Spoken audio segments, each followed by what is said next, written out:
Good evening and welcome to your 18 WJTS newscast for Tuesday, June 11th.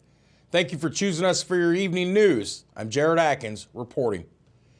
DuBois County Clerk Amy Kippenbrock, currently in her second term, has launched an exploratory committee for a potential run for Indiana State Senate District 48. This district covers DuBois, Crawford, Gibson, Perry, Pike, and Spencer counties. The seat is expected to be vacated by Mark Messmer, who received the GOP nomination for Indiana's 8th congressional district last month. Messmer is favored to win the general election in November and succeed Dr. Larry Bashan. If Messmer vacates his Senate seat, a caucus of Republican precinct committeemen will choose who will complete his term, which ends in 2026. Kippenbrock states that right now she is only in the exploring stages by having conversations with community listeners and listening to what constituents would want out of their next state senator. Kippenbrock was first elected DuBois County Clerk back in 2018, winning over 56% of the vote. Under her leadership, DuBois County transitioned to a countywide vote center while maintaining election security.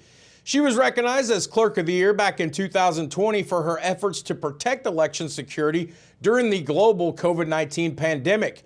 Kippenbrock has also modernized the clerk's office with digital record keeping and was appointed to the Governor's Oversight Committee on Public Documents. She graduated from the Ball State University's Certificate in Election Administration, Technology, and Security program last month.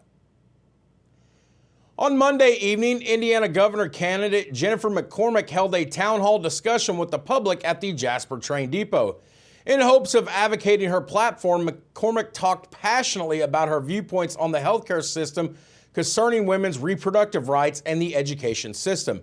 McCormick finished her presentation with a Q&A, which concluded with standing applause from the room.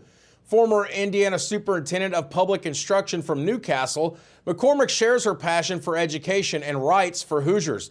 Having formerly ran as a Republican years back and being from a fourth-generation farmer's family, DuBois County was a key place for McCormick to promote her candidacy. McCormick advocates for health care that is affordable, accessible, and provides the necessary help for women throughout the Hoosier state. She also strives to make changes in the education system by bringing transparency through schools and the curriculums required. McCormick also spoke passionately about achieving a higher rate of voter turnout in the state of Indiana after sharing statistics on Indiana's lower voter turnout in past elections. You can follow McCormick's candidacy through her website or on social media. As of this newscast, she is set to be on the Democratic ticket for the Indiana governor's seat in the upcoming fall election against Mike Braun. The Indiana Department of Transportation has announced lane closures for US 231 in Martin County. Beginning on or around this coming Monday, June the 17th, crews will begin lane closures on US 231 in Martin County near Lagodi. These lane closures will occur between Wood School Road and Pineview Drive. Lane closures will allow for work to be performed on the bridge over West Boggs Creek. The northbound lane of US 231 will be closed first, followed by the southbound lane. One lane of traffic will be open at all times during this project with temporary traffic control signals in place. Work is expected to last through mid-August, depending upon weather cooperation. The public and the local community are invited to attend and participate in the annual American Flag Disposal Ceremony for DuBois County. The ceremony, organized by the DuBois County Veterans Council, will take place on this Friday, June 14th, which is also Flag Day, at the DuBois County Fairgrounds beginning at 1900 hours or 7 o'clock p.m. The ceremony will feature the playing of patriotic songs, the national anthem, the reciting of the Pledge of Allegiance, highlighting the dignified and somber nature of the event. David Flynn of the Marine Corps Leagues and Junior Vice Commander, of the VFW Post 673, along with Brian Wiggin, the President of the DuBois County Veterans Council, will preside over the ceremony. The public is encouraged to bring their unserviceable and worn and torn flags to the ceremony, or they can drop them off at the local veterans organization located throughout the county.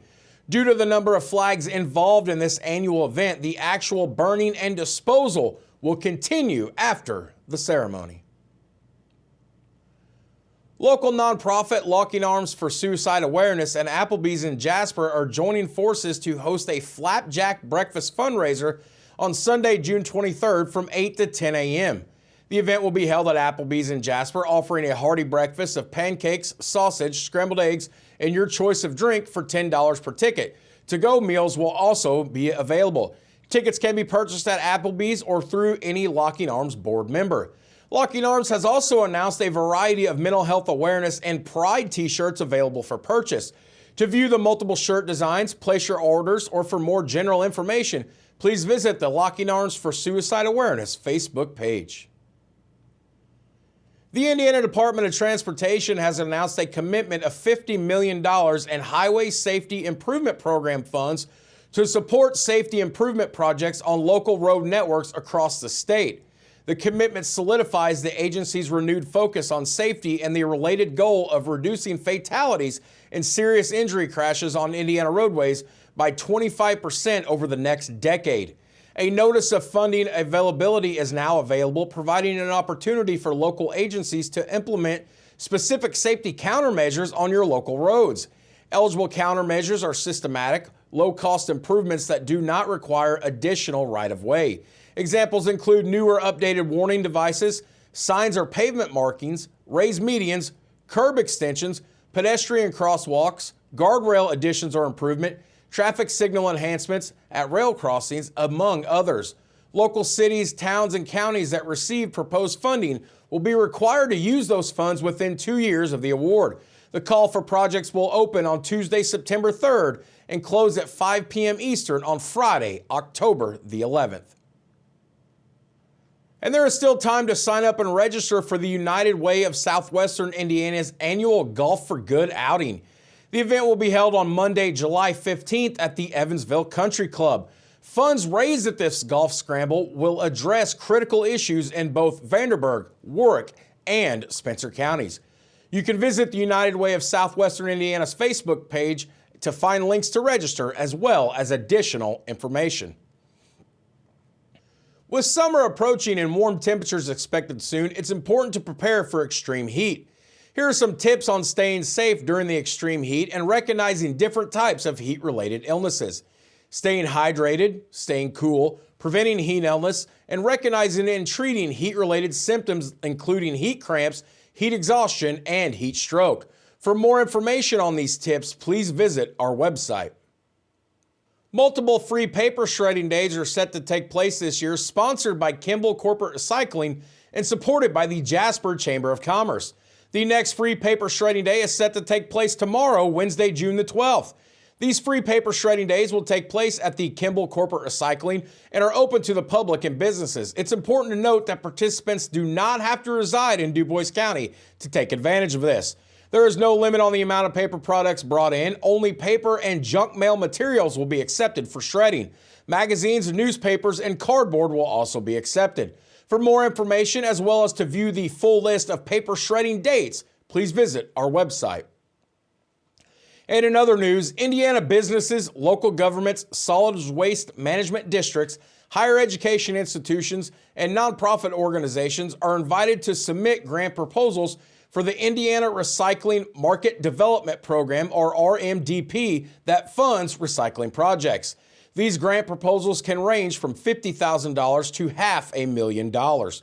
Projects should demonstrate sustainability and understanding of the changing economy for recyclers and how grant money can be used to boost recycling in the state of Indiana through expanded markets, manufacturing capacity, and job creation. To be eligible, proposals must show economic impact, increase public awareness through tangible outreach and education efforts, and result in at least one of the following criteria: an increase in the amount of recyclable material collected or used, a reduction in municipal solid waste that is shipped for final disposal, or improved partnerships within communities. Proposals will be accepted through this Thursday, June 13th. Final funding determinations will be made in the fall. For more information, please visit idem.in.gov. That's been your deep dive into your local news here on 18 WJTS. Coming up next, we'll head out to the DuBois County Humane Society where I met a big kitty, Large Marge. We'll be right back.